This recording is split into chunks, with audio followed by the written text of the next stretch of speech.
Mikal Bridges just showed all y'all analytic nerds on Christmas Day against the Spurs that you guys have no place in the beautiful game of basketball. Go sit down, shut the hell up, eat some Franks, play a World of Warcraft, and leave the beautiful game of basketball alone. Hit that rock.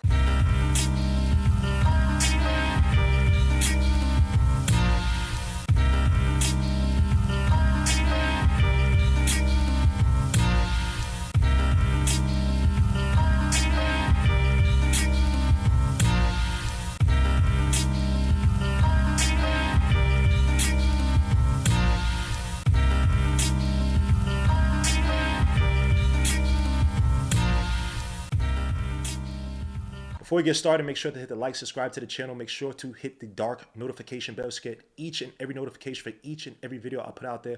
Also, visit underdogfantasy.com. Use the code Legion or LOK to get matched up to $1,000 your first deposit. Bet responsibly. So the Knicks won in a thriller against the San Antonio Spurs, 117-114 on Christmas Day. By the way, set some, I won't say some records, but definitely may revive the NBA a little bit. Yesterday, the whole Christmas lineup, the Christmas Day has been the most watched in the last 5 years, up 84% in ratings. The Knicks, I believe, was the highest rated Christmas game in the last 13 years. And for the Knicks, it was double their ratings from last year. So salute to the NBA for putting a good slate of games. The Timberwolves game versus the Mavericks was good. The Mavericks almost came back.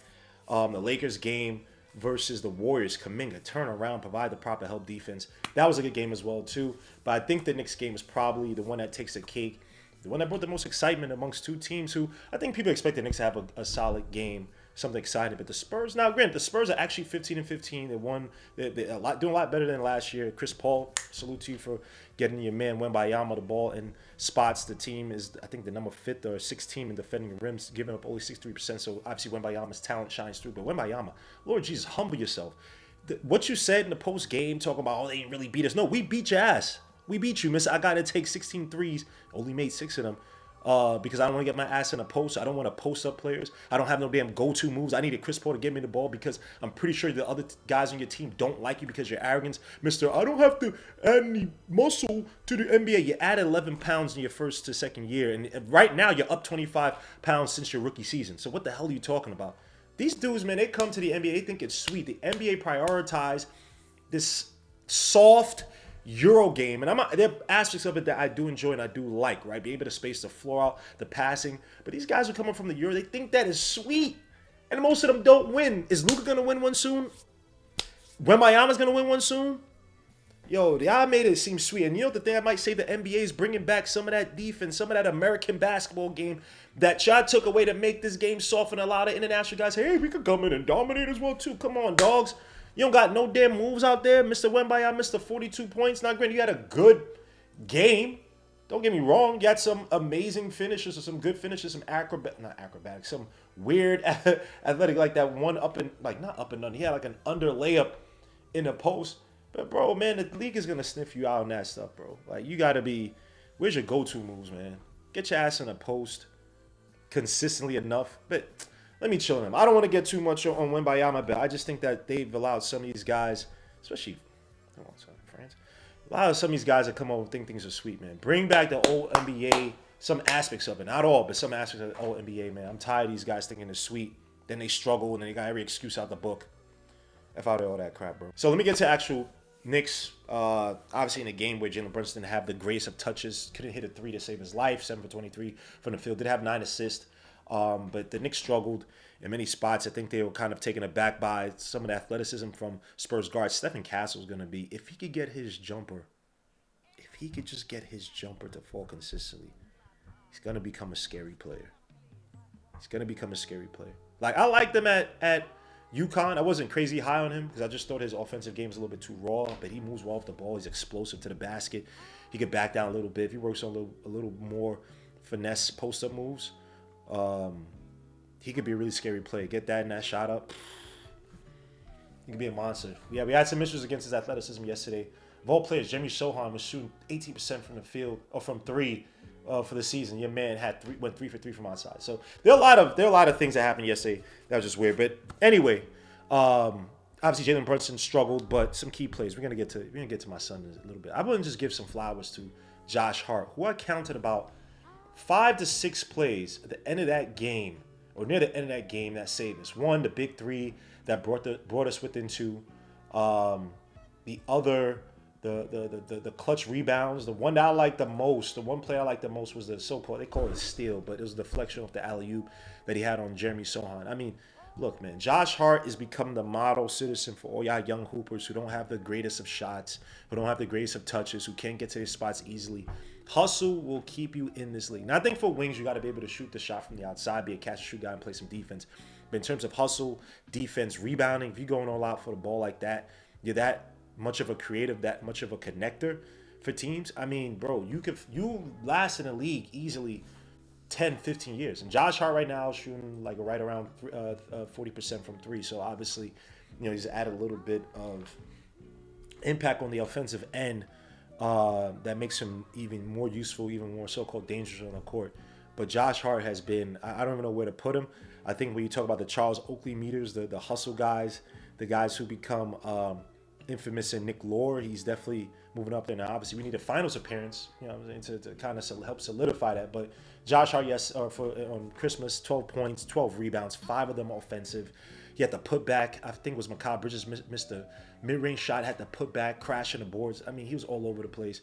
6 assists, 2 steals, an absolute terror against the Spurs. Definitely helped us win that game. If Mikal Bridges 41 points, I mean, helped carry us. It was Josh Hart to help finish us. So, as Josh Hart, man, this guy's playing out of his mind. He does not get enough acclaim. He's one of the best rebounding guards in the league, one of the best connectors, one of the best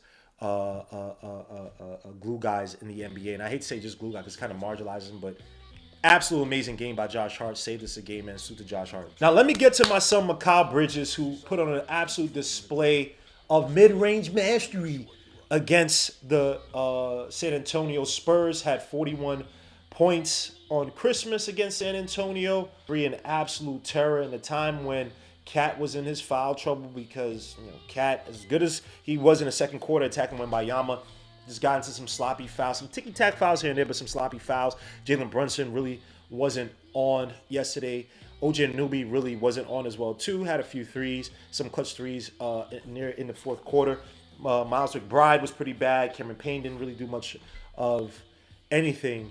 But what we saw from Mikal Bridges, man, absolutely special. Was able to take on any defender in his face. People say, oh, Jeremy Sohan was more so on Jalen Brunson. It didn't matter really who you put on Mikal Bridges. Attacking the closeouts, the catch and shoots were beautiful. He didn't even bring down the ball to his waist to load up. Many times when he's doing some of these catch and shoots, especially early in the game. Mikal Bridges is absolutely masterful. People sit up here and say, oh, the mid-range is dead. Absolutely no, it's not. All y'all weirdos who, the Raptors and the LeBron stats, because when I put this correlation and I take this standard deviation, like, dogs, like, shut the hell, like, dogs, you guys are so corny. Have you guys played basketball before? You got to be a Steph Curry, jack up threes from the half. Bro, that's not basketball. Your best players all have mid-range shots. And the most impressive thing about Mikal Bridges against the Spurs is that out of the 41 points he scored, 21 of them were clutch situations that came right after the Spurs scored. He had 13 of those so-called clutch points in the fourth quarter. As in, whenever the Spurs scored, Mikal Bridges scored right after that. Do you understand how clutch that is? Against a team that had Wembanyama hitting three, Sochan, who shot 18% from three for the whole, was shooting 18% from three for the season. Went 3 of 3. Chris Paul hit a few threes against us. My son Devin Vassell, have a good overall game, was attacking us early in the game. Bro, he had 13 of those 21 clutch response points in the fourth quarter. I don't think people understand how ridiculous that is. 906, 755, 653, 351, 159. And like I said, Josh Hart, thank God. He was the one to help close out the game with his hustle and the clutch plays he made on both ends of the floor. Mikal Bridges' ability to hit these shots, especially off the dribble, getting into the paint where everybody was scared to go. Let's be honest. Outside of Cat, the Knicks were scared to attack the paint because of Wembanyama. But your man Mikal Bridges was able to gold players, drive off the dribble. Oh my gosh, it was absolutely beautiful. That one play where he did the hard dribble and then moved to the more so to the right. This is in the first half, near the baseline. To hit that mid-range jumper, absolutely beautiful, man. The fadeaway jumpers, Mikal Bridges was on another level. And there are things that we could talk about the last 10 games that you're starting to see with Mikal Bridges, not just on offense, also on defense. Even though I don't think he's there yet defensively as he is maybe now on offense, we got to talk about Mikal Bridges, man. Your mid-range mastery put a lot a lot, a lot of yokage in the mouths of all these freaking analytic nerds who are trying to destroy basketball. Thank you for your services to the beautiful game that we love, Mikal Bridges. But let's talk more about what we've seen over the past 10 games. Now, when you look at what we talked about in the last video with Mikal Bridges, a lot of it came from inconsistencies in terms of catch and shoots, outside shooting overall, missing some bunnies that he needed to get when a defender was 4 to 6 feet away from him, especially when the ball was moving in rhythm. He just was not really getting those shots to fall. His defense was also lacking as well. But what you've seen over the last 10 games, again, 22 points a game for Mikal Bridges, 2.4 rebounds, 3.7 assists, 1.3 steals. Again, only on 19.2% usage, which is where you kind of want him at. You want him lower than that 24-25% you had him with the Nets, because he's just not a go-to guy like that. 57% from the field. 3-point percentage fairly strong at 44-45%. 3-point shooting at 6.9 attempts a game. True shooting at 67.5%. Mid-range shooting at 53%, which ranks in the 82nd percentile. Then you have the catch and shoots over the last 10 games at 10.6 points, at shooting at 53%. That 10.6 is actually leading the league. And so you're just seeing a beautiful maturation of his game. Again, that ugly shot form is falling, but it's not just the offense. And granted, give the kid some credit. He has the most amount of minutes in the NBA. He's traveling the second most distance on offense, the most on defense. When you look over the last few years, outside of Tyrese Maxey offensively, it's not a lot of impressive names who are number one in terms of traveling the most on offense and defense. You have names like Jacob Gilliard, no offense, Domantas Sabonis on defense. So again, when you look at what Mikal Bridges is, he's probably the best two-way player in terms of his production on both ends of the floor, being the number one player in terms of minutes as well as distance travel. More so in distance travel. When I say minutes, because you have guys like Jalen Brunson and whatnot. Typically, your stars are ranking in terms of minutes. So maybe not minutes, but more so distance travel. But some of the things that you're seeing, again, time, like I mentioned before, even though I'm against the shot form, I think it's ugly as hell. I think he needs to change it, but I'll shut up. It seems to be working. The shot seems to be falling. He's not even bringing the ball down anymore. He's just releasing straight where he catches the ball. Icing the screens. I saw a little bit of that in the Spurs game where he tried to ice the screen. It was against Devin Vassell. He still got the missed shot from Devin Vassell, but it is interesting to see that. I'm not going to toot my own horn, but it's nice to see that Tom Thibodeau's bringing out some of the things from the old defensive books of 2010, 2011, his years with the Chicago Bulls. Seeing Mikal Bridges trying to force the ball handler, one way by jumping out in front of the screens. Got to get a little bit better at that, but again, a lot better. Again, relying on a mid-range shot, 53% from the mid-range, and we absolutely saw a master class against the Spurs on Christmas Day with that mid-range, exploiting defenders off the dribble. He's not the greatest of attackers off the dribble. He's not going to take you to the basket with his speed, but again, the closeouts have been strong. Attacking the closeouts has been strong, even when he's not even laying with the ball. You've seen him drive around the hoop and then spin for that fadeaway jumper. He's getting to his spots. He has been for the whole season. But again, I said rely on the mid-range. Keep your mind within the game. Go offensively that way. If the three-point shot ain't falling, and it did on Christmas, 6 for 9 from outside. But if the outside shot ain't falling, exploit that mid-range. And in terms of defense overall, better reaction, recovery at the point of attack. You saw it yesterday. Now, granted, guys like Denver, so I still think went 4 for 8 against Mikal Bridges on Christmas, but you're just seeing a better display at point of attack where he's keeping his lateral quickness is slightly better. He's still kind of getting beat to the basket, or at least beat off the dribble sometimes, but the recovery's been a lot stronger from Mikal Bridges in terms of getting to that defender. The help has been also an improvement. So granted, give that to the defense in terms of Mikal kind of leading ball handlers to one area. The help defense kind of comes up and help. So again, Mikal Bridges these last 10 games has been showing his wares. And yesterday was a nice little culmination of what he's been doing, what he's been developing into as this two-way absolute beast for the New York Knicks. And, man, this is just my son.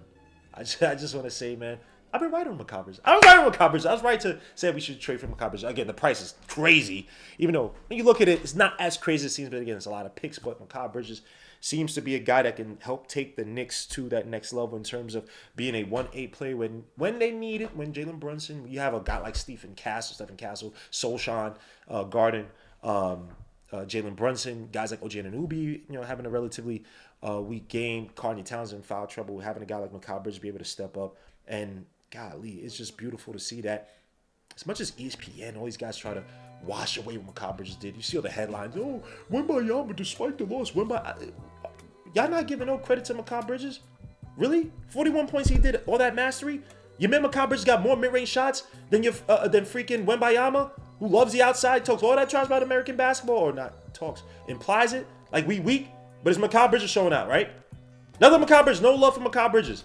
That masterclass display. All y'all guys on ESPN who complain about how the game is getting worse and worse and worse and worse, y'all put no respect on Mikal Bridges' name?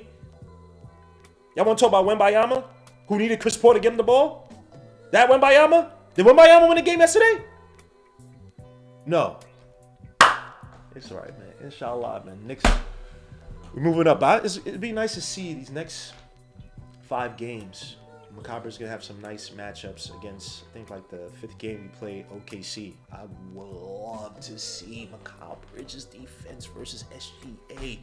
Mid-range versus mid-range, because SGA got a nasty mid-range shot. He's experimental mid-range.